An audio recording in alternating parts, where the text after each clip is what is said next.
Jadi perbuatan orang lain itu bukan sebuah patokan hukum. Jangan bilang ustadz saya begini, guru saya, ustadz Anda bukan nabi, guru Anda bukan nabi. Ya, yang dijadikan patokan itu perbuatan Nabi sallallahu alaihi wasallam. Kemudian ada ulama-ulama yang memiliki kapasitas untuk berfatwa. Fatwa ini tidak seremeh yang kita kira. Semua orang boleh berfatwa. Kalau semua orang boleh berfatwa, ntar keledai kalau bisa ngomong bisa berfatwa juga ntar. Ya. Nah, buruknya kita sudah tahu kita awam tentang ilmu syariat, namun sok jadi profesor. Sok jadi profesor.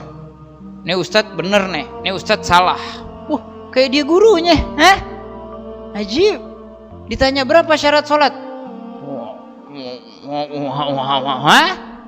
sama, ada muskilah. Nah, ini yang sudah diwanti-wanti sama Nabi Sallallahu Alaihi Wasallam di akhir zaman pada begitu. Dan orang kayak gini, orang yang mengomentari ulama, mengkritik ulama itu kata Imamul Ghazali, begonya udah stadium 4, udah nggak bisa diobatin. Nah, orang kayak gitu jangan dijawabin. Walaupun kita kasih 1000 dalil, namanya blow-onnya udah stadium 4, nggak bakal bener. Karena dia berucap itu dasarnya adalah hasud dan membenci. Na'udzubillah min dzalik. Apa? Bego itu kata Imam Ghazali ada 4 derajat.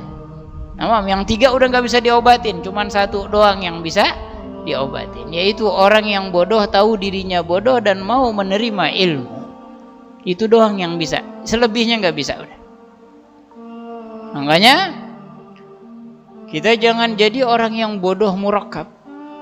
Udah bego komentarin ulama, nih bener nih nggak bener begini, ini gimana, banyak yang nanya kita, menurut antum pandangan ustadz ini gimana? Udah bodoh amat, tanya sama dia, ya, bukan saya yang ngomong.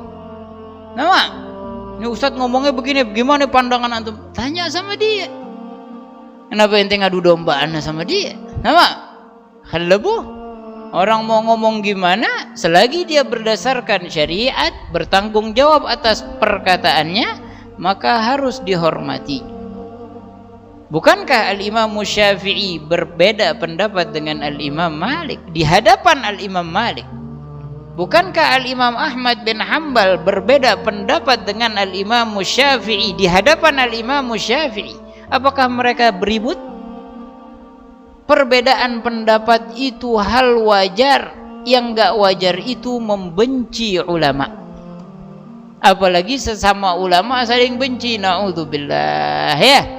Kita sesama ulama yang ngaku dirinya ustadz, walaupun ustadz diakuin sama muridnya doang, ya. Walaupun deh, ya, jangan benci sesama ulama. Tujuan kita sama, mencari ridha Allah walaupun berbeda cara. Allah kan bilang, "Qul kullun ya'malu 'ala syakilatih, farabbukum a'lamu biman huwa ahda sabila." Katakanlah ya Muhammad, ya, setiap orang melakukan caranya masing-masing. Dan Allah lah, Tuhan kalianlah yang menentukan jalan mana yang lebih bisa memberikan petunjuk. Jadi nggak usah ada keributan. Beda pendapat salah, nggak boleh. Sampai sekarang apa? Orang nggak boleh ngomong sabar. Kalau sudah dibilang sabar, bukan waktunya sabar. La ilaha illallah. Ada orang garak, dibilang nggak boleh galak, salah. La ilaha illallah. Ya. Kemarin kita taruh di status itu, ucapan Imam Syafi'i. Aku ketawa, mereka mengatakan, enggak, kamu nggak jaga wibawa. Ya, aku nangis, dia bilang, kamu nggak senyum. Nah, jadi semua apa yang kita perbuat salah di mata orang. Nah, dan kalau kita ingin mendapatkan keridhaan dari semua manusia itu mustahil. Kalau ingin mendapatkan keridhaan dari sebagian orang, pastikan dapat celaan dari orang lain. Makanya kita harus apa? Saling menghormati intinya. Nah, dan jangan ada benci di hati kita kepada ulama, kepada muslimin secara umum. Nah, yang hak itu hak, yang batil itu batil. Jangan gara-gara benci sama seseorang ulama, nggak sejalan, dicari kesalahannya. La ilaha illallah. Atau karena nggak demen sama satu orang muslim, dicari kesalahannya lah. Nama Allah subhanahu wa ta'ala telah mengatur semuanya dan telah memberikan hukum dalam setiap perbuatan, dan setiap orang akan mempertanggungjawabkan perbuatannya. Tugas kita menyampaikan yang hak dan tidak boleh memaksakan orang lain untuk ikut pendapat kita. Bahkan Allah melarang kita untuk memaksakan orang lain memeluk agama Islam. La ikraha fid din. Apalagi sekedar pendapat kita. Mana lebih mulia, pendapat kita atau agama Allah? Apakah dengan kita membela pendapat kita, kemudian kita menganggap agama Allah itu lebih rendah? Bukankah yang mengangkat derajat Anda adalah agama Allah? Kemudian Anda diberi ilmu pengetahuan sehingga Anda bisa berpendapat, kemudian Anda lupakan agama Allah sehingga memaksakan orang lain untuk mengikuti pendapat Anda, dan Anda mengatakan orang yang tidak sependapat dengan saya adalah orang yang salah, yang batil, yang zalim, yang munafik, yang fasik dan lain-lainnya. La ilaha illallah. Siapa kita ngaca sekali-sekali ya? Ngaca sekali-sekali. Yang bilang ente ustad, yang bilang aneh ustad, orang-orang awam. Enggak ada ulama yang mengakui ente ustad. Coba datang ya ke majelis ulama, ente ngomong, pasti ditanya siapa nih orang? Mana ada? Nama ulama itu punya apa standar? Model kayak kita ya, kesetnya ulama juga belum. Tapi kita merasa besar. Kita hanya memindahkan ucapan mereka. Ya, memindahkan dari kita. Berkata Syekh Fulan, cuman bisa nerjemahin bahasa Arab. Cuman husnudzannya orang awam, Masya Allah tuh Ustadz. Ya, padahal mah boro-boro. Ya, bahkan para a'immah sebelum kita, khususnya dari kalangan sadah alawiyin, dari kalangan habaib, di Tarim nggak ada yang mau dipanggil ustad.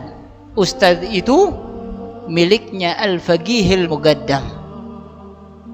Ya, al-ustadil a'zam al-faqihil muqaddam. Selebihnya al-syekh Abdurrahman as-Sagaf, al-syekh Umar al-Muhadhar.